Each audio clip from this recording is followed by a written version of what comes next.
Hola, ¿qué tal? Bienvenidas, bienvenidos a un episodio especial de SPA Pregunta rumbo a nuestro próximo seminario a la mitad del camino, Transformación. En esta ocasión tenemos el honor de que nos acompañe la doctora en Relaciones Internacionales por la Universidad de Oxford, la doctora Mónica Serrano, quien actualmente se desempeña como profesora investigadora del Centro de Estudios Internacionales del Colegio de México, cuyas líneas de investigación versan sobre temas de política mexicana, crimen transnacional y las relaciones internacionales de América Latina, con énfasis en la seguridad. Doctora, muchísimas gracias por acompañarnos. Muchísimas gracias por la invitación. Es un placer y espero que podamos tener realmente una conversación muy fructífera. Muchas gracias a usted por aceptarla. Para comenzar,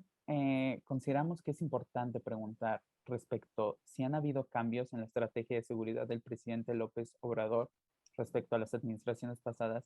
y, de ser así, ¿cuáles han sido estos cambios? Sí ha habido cambios, los más importantes que han estado, digamos, hay un consenso entre quienes seguimos lo que es la estrategia de seguridad de la administración López Obrador. Y sin duda, los cambios más notables tienen que ver con la creación de un nuevo cuerpo de seguridad, la Guardia Nacional, integrado básicamente con personal que viene de la Sedena, del Ejército y de la Armada de SEMAR. El segundo cambio muy importante es un cambio en el diagnóstico de los problemas de seguridad y la conclusión que ha sido reiterada de manera constante por la administración, por el propio presidente, un diagnóstico que ve en la pobreza la causa última de la violencia criminal y de la incidencia de los delitos, y que ha tratado entonces con diferentes medidas de dar respuesta a esa idea, a la idea de que es la pobreza lo que explica el comportamiento criminal, a veces, como vemos ahora en Zacatecas, con tintes realmente macabros y violentos. Muchas gracias. Y pues sí, realmente, o sea, puede ser que haya, por un lado, esta nueva cuerpo de que es la Guardia Nacional, pero algunas otras realidades pues siguen siendo duras para la población, ¿no? Por ejemplo, la cuestión de los homicidios, que se mantiene en un nivel, según las cifras oficiales, pues bastante elevado, y que eso pues no es muy alentador. Pero esto también nos hace preguntarnos, independientemente de la realidad que se enfrenta en el país, ¿qué percepción es la que tienen los ciudadanos respecto a la estrategia que está siguiendo el gobierno actual? Es decir, ¿se encuentra dentro de la población una percepción de que estas estrategias han tenido eficacia y que se está mejorando la situación en el país, independientemente de si esta, en términos mucho más objetivos, mejora o no? ¿Cuál es la percepción que tiene la ciudadanía acerca de esta nueva estrategia? Bueno, antes de responder a la pregunta, quiero señalar otro de los elementos que distinguen a la estrategia de la actual administración y que la diferencian de, sobre todo, las administraciones del presidente Calderón y de Peña Nieto, y es el compromiso de desplegar la fuerza de manera no ofensiva. Entonces, con respecto a la percepción de la ciudadanía, diferentes encuestas han dejado ver un resultado paradójico, porque si bien la evaluación del desempeño del presidente y del gobierno en materia de seguridad muestra una percepción negativa, la popularidad del presidente no se ve afectada. Entonces ahí hay una disonancia cognitiva en donde claramente hay una desaprobación con respecto a los niveles de popularidad que quizá lo hacen pensar que está en lo correcto, cosa que no es el caso.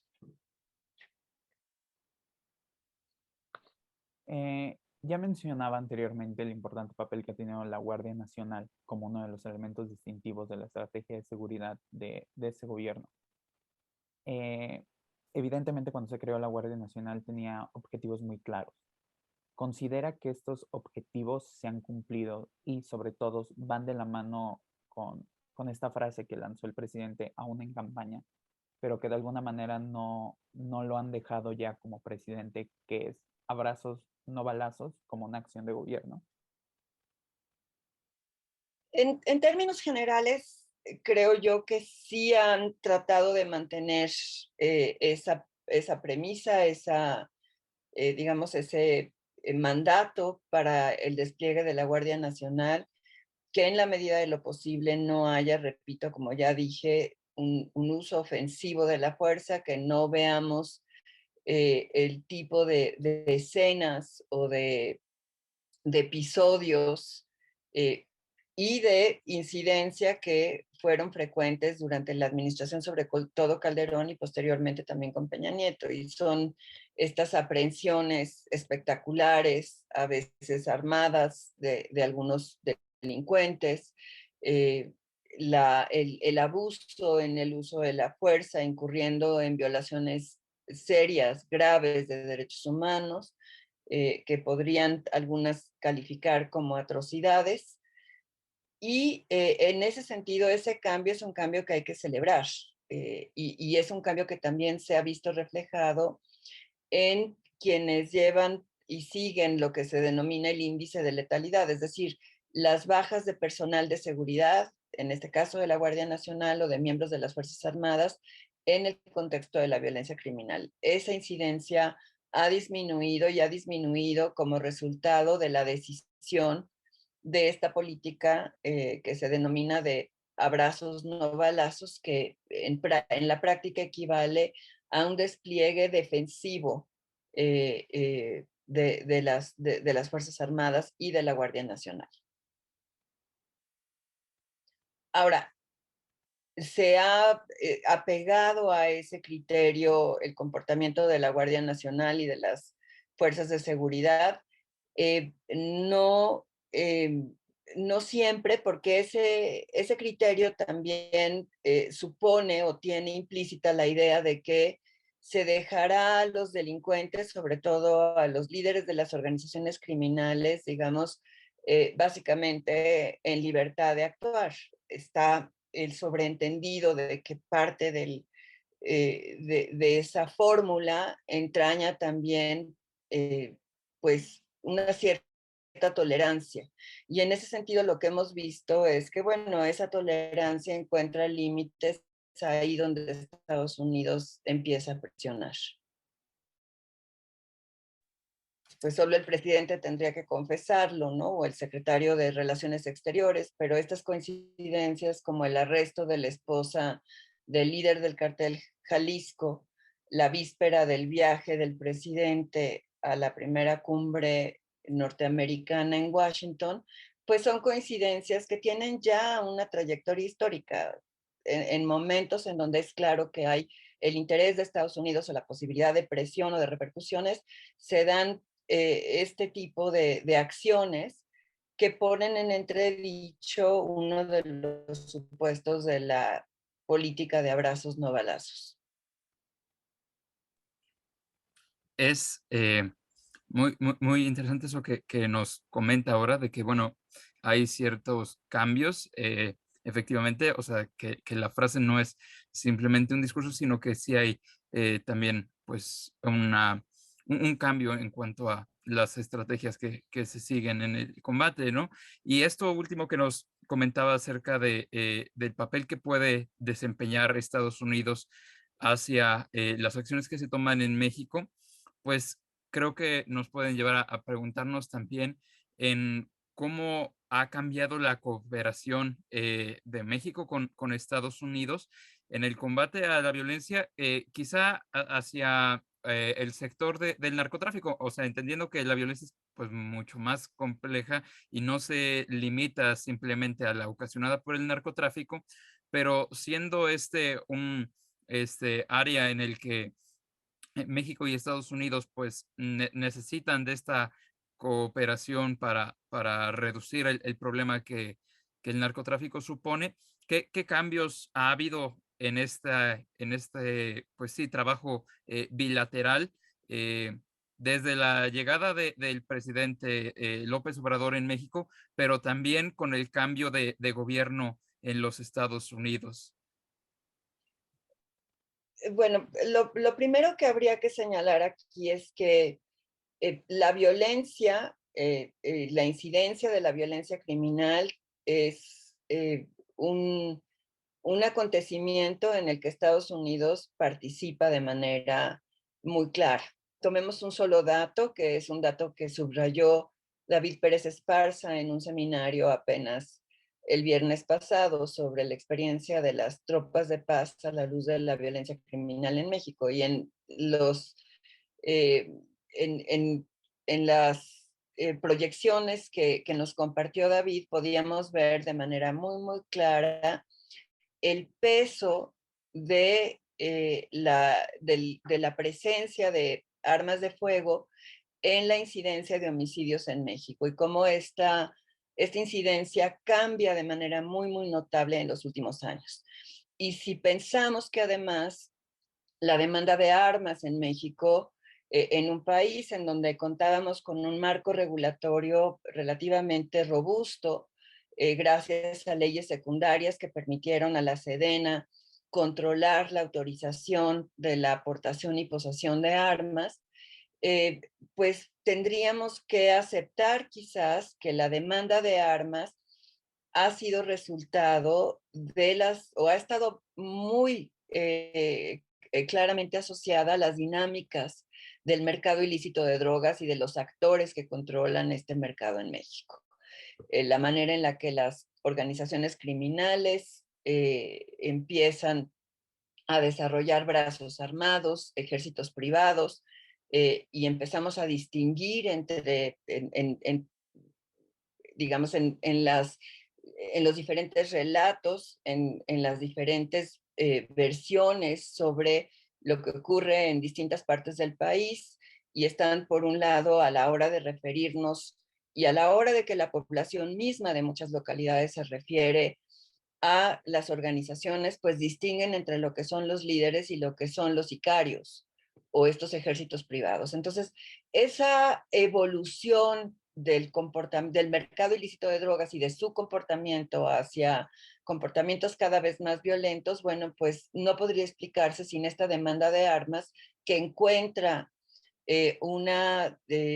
disponibilidad de armas básicamente infinita en Estados Unidos. De ahí que Estados Unidos es copartícipe de lo que ha sido este giro desafortunadísimo y violento de México, que no era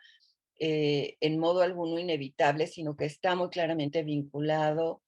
a decisiones que han tenido lugar en Estados Unidos, incluidas decisiones que tienen que ver con la regulación de armas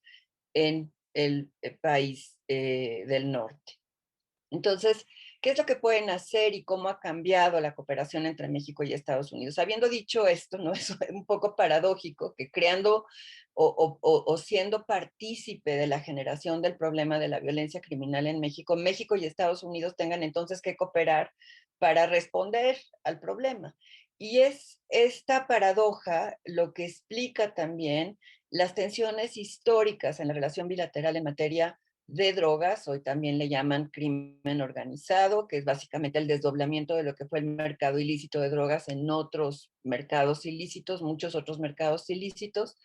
Y es, repito, una paradoja porque Estados Unidos es responsable por la vía de la prohibición y políticas punitivas de control de drogas y por la vía también de mantener el mercado, uno de los mercados más laxos de armas, pues es responsable de la violencia en México y luego resulta que necesitamos de la cooperación con Estados Unidos para atender el problema. Y en esta situación un tanto paradójica, las tensiones, los roces entre los dos países son inevitables. Desde a quién adjudicar la responsabilidad hasta cómo pensar, imaginar, diseñar las posibles respuestas. Y estas tensiones, bueno, pues han estado presentes a lo largo de ya casi un siglo. La primera tiene que ver con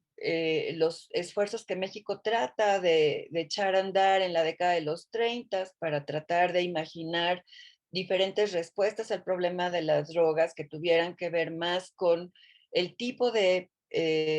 políticas que están hoy en pie, sobre todo en países europeos, que tienen que ver más con mirar el problema de las drogas como un problema de salud pública y no como un problema penal o criminal.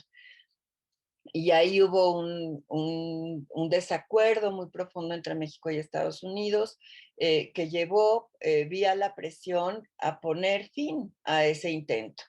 Y de ahí a la fecha lo que hemos visto son ciclos recurrentes en donde pues los dos países en diferentes momentos tratan de cooperar, tratan de resolver el problema, entran en un periodo de aparente armonía, incluso en momentos de lunas de miel, para luego toparse con que la realidad los rebasa, los problemas continúan, porque esa es la lógica de estos mercados ilícitos, en tanto la prohibición siga generando las condiciones para la reproducción de los mercados ilícitos y de los actores criminales que buscan lucrar de estos mercados. Entonces, en esas condiciones, los roces, las tensiones son inevitables. Y del presidente Calderón a la fecha, bueno, pues lo que vemos es un ciclo, digamos, en el marco o en un espectro de un siglo, pues ahí tendríamos en menos de 2 décadas podríamos ver de manera muy clara la iniciativa Mérida, pensada, ideada como una propuesta, ojo, no diferente a como están planteando ahora la cooperación, que veremos cuáles serán los términos en breve, están por anunciarla. La iniciativa Mérida se anuncia en México, se publicita en México como una iniciativa que lo que busca es asumir la corresponsabilidad en un problema que es conjunto, pero que claramente va a buscar resolver el problema desde la lógica tradicional, punitiva, prohibicionista. Con el presidente Peña Nieto vemos que hay un intento de cierto ajuste, habiendo percibido los excesos en los que habían incurrido diferentes sectores del gobierno mexicano, y este es de nuevo algo que es resultado de políticas diseñadas por Estados Unidos de manera liberada. Y lo mismo ocurrió en Colombia. En el momento de poner en práctica la iniciativa Mérida, Estados Unidos hizo de la Armada su aliado principal. Yo incluso lo denomino, hizo de la Armada como hizo de la Policía Nacional en Colombia en primera instancia la quinceañera, y relegó, despreció, están ahí en los Wikileaks, las afirmaciones del entonces embajador estadounidense Carlos Pascual, denostando al ejército. Y con Peña Nieto lo que vemos es un intento de recuperar el control con ajustes. Pero para propósitos prácticos, lo que vimos fue una continuidad en donde Estados Unidos pone las condiciones, pone los términos de la cooperación. Hubo un cierto ajuste de la iniciativa Mérida, hubo un cierto ajuste de parte del gobierno mexicano, y bueno, con la entrada del gobierno de López Obrador, claramente hay un intento de replantear la estrategia mexicana y como resultado de eso, pues también la colaboración con Estados Unidos. Y ha estado en suspenso y entró en el congelador. Si había estado ya en el refrigerador, bueno, pues la subieron al congelador una vez que el general Cienfuegos es arrestado en San Diego y es después liberado, luego de que el gobierno mexicano claramente recurriera a las mayores presiones y a los círculos diplomáticos más altos para mostrar la molestia y la desaprobación por la manera en la que había sido llevado el arresto y la forma en la que habían planteado los cargos. Pero vamos a ver qué resulta de la última reunión, en donde anunciaron que a principios de diciembre definirían las metas establecerían parámetros para poder evaluarlas y ahí sabremos, ahora sí que quién realmente establece los términos y yo temo que va a ser más de lo mismo. Sin duda han sido aspectos muy importantes respecto a lo que han sido estos años de gobierno en materia de seguridad y violencia en nuestro país. Y por último, planteamos una pregunta que es tradicional en este podcast, que refiere justamente a que usted plantea una pregunta para quienes nos escuchan. Entonces ¿qué pregunta hace falta plantearnos en torno al reto que es la seguridad y la violencia en México? Yo creo que una de las preguntas fundamentales, y es una pregunta que en mi caso, pues surge de años, ya décadas de haber estudiado esta problemática, es eh, si los gobiernos que se hagan cargo, que asuman la responsabilidad de gobernar al país, a México, pueden darse realmente el lujo de desconocer la realidad la realidad de la problemática de seguridad que enfrenta el país en tanto vecino del mayor consumidor de drogas. Al plantearnos esta pregunta, si la problemática de seguridad en México es en buena medida resultado de su vecindad con Estados Unidos, en tanto mayor mercado de consumo de drogas ilícitas, en tanto un mercado básicamente sin límites para el acceso a armas y la disponibilidad de armas, y un país también en donde administraciones demócratas y administraciones republicanas han históricamente recurrido a los mismos planteamientos, a las mismas lógicas en torno al control de las drogas ilícitas y en donde la prohibición ha permanecido como paradigma. Si esto es así, entonces creo yo que debían preguntarse quienes lleguen a asumir el poder político en México, quienes lleguen a asumir la responsabilidad de gobernar al país, si esta realidad trasciende los periodos de estos gobiernos, los periodos sexenales, y sí debía haber entonces una visión de Estado, una visión de largo plazo que asuma con una responsabilidad realmente a la altura de las circunstancias lo que esta realidad supone y lo que implica para nuestro país. Tenemos hoy a las autoridades de Zacatecas, que son parte de Morena, el alcalde de Fresnillo, urgiendo a un cambio en la estrategia de drogas. Decía Mats Verdal, citando al general Rupert Smith, que estuvo a cargo de las tropas de paz en Bosnia, que el uso de la fuerza, al recurrir al uso de la fuerza, en donde creo yo esta es una realidad, ante el comportamiento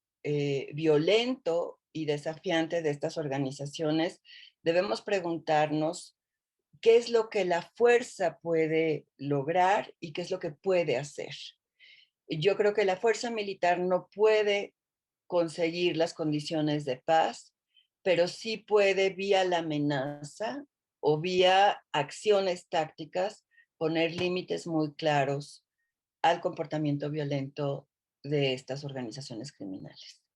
Yo esa sería la pregunta que dejaría en el aire, esa sería la pregunta que haría a quienes llegaran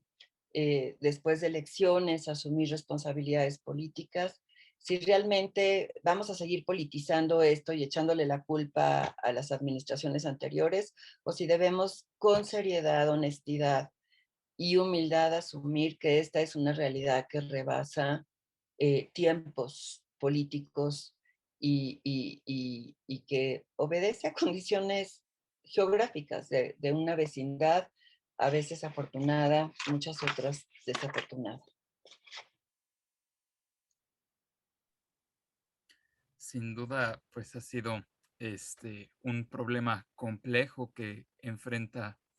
México y que pues al final no es del todo nuevo y por lo tanto pues hace falta esta eh, visión a largo plazo y pues esta pregunta que usted nos comparte, creo que sumado a todo lo que nos ha compartido en esta sesión, en este episodio del podcast de Sepa Pregunta, pues puede motivar a muchas personas a seguir conociendo más del tema y empezar por entender para después, pues, llegar a acciones que realmente permitan poner fin a una realidad que destruye la vida de muchas personas en el país. Entonces, pues creo que no nos queda más que agradecerle mucho el tiempo que ha compartido con nosotros y sus comentarios y enseñanzas, que pues a la vez serán transmitidas a todas las personas que nos estén escuchando, a quienes invitamos a que sigan a su vez al pendiente de los otros episodios del podcast que seguiremos subiendo y las demás labores del seminario. Y pues bueno, creo que eso ha sido el episodio de hoy, pero adelante si Carlos o usted, profesora, tienen algún otro comentario, lo agradeceríamos mucho. Pues yo, si me permiten, nada más decirles que celebro el interés. Hay la urgencia de tener en el país expertos en temas de seguridad comprometidos y el que hayan ustedes mostrado un interés por una realidad que nos compete a todos, creo yo, es algo muy esperanzador porque va a requerir de mucho compromiso, de mucha imaginación y de mucha honestidad el poder encontrar vías que nos acerquen de nuevo a horizontes más benignos y menos sombríos. Pues muchísimas gracias, profesora, por haber compartido estos minutos con nosotros y con el público que sintoniza estos episodios. Y pues a quienes nos han escuchado en esta nueva emisión, también les agradecemos que lo sigan haciendo, que compartan este y los demás episodios a través de redes sociales y que no se pierdan las nuevas publicaciones del Seminario Permanente de Política y Administración Pública que hacemos quienes estudiamos las licenciaturas en el Colegio de México. Muchísimas gracias. Muchísimas gracias de nuevo. Hasta luego.